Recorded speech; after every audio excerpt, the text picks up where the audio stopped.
Good morning, viewers. Back again in CNN Indonesia. The government has inched closer to realizing its plan to impose an excise tax on all packaged sweetened beverages.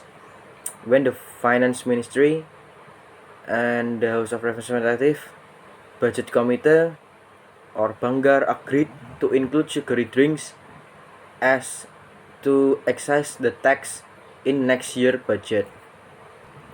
Lawmaker and the government decided to include taxes in sweetened beverages and plastic products in 2023 state budget through the Finance Minister Sri Mulyani. The implementing excise would tragically depend on pace of recovery next year. According to the ministry, 96% of excise tax revenue currently comes from tobacco products, which totaled 188 trillions or 12 billion last year. It estimates the sweetened beverages excise will rake in roughly 6.25 trillion in annual revenue. The diabetes epidemic.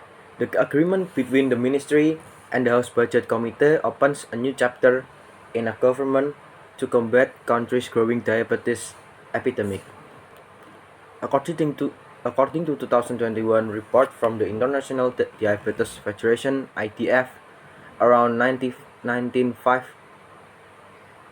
millions have diabetes in Indonesia, placing it among the top country in the world with the highest state of diabetes. The report estimates diabetes prevalence of 10.8% among Indonesians aged 20 until 79, meaning that 1 in 10 adults in the country suffer from the chronic disease.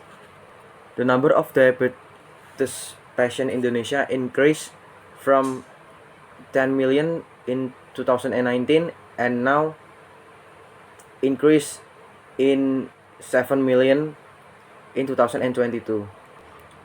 The country has seen a massive increase in the annual consumption of sugar drinks over the past few decades, up 15 times from 51 million liters in 1996 to 780 million liters in 2014, and in 2020 Indonesia was the third highest consumer of sweetened beverage in South Asia.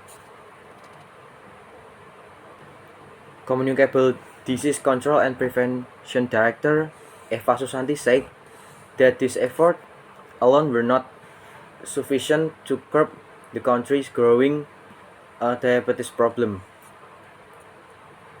It was needed to control the consumption of unhealthy food to prevent the disease.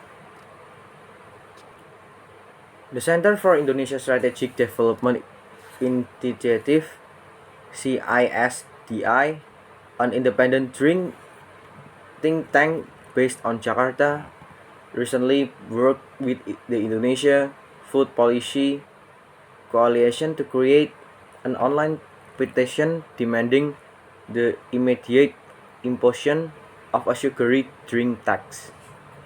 And more than 9,000 people have signed the petition so far. That's the news for today. Goodbye.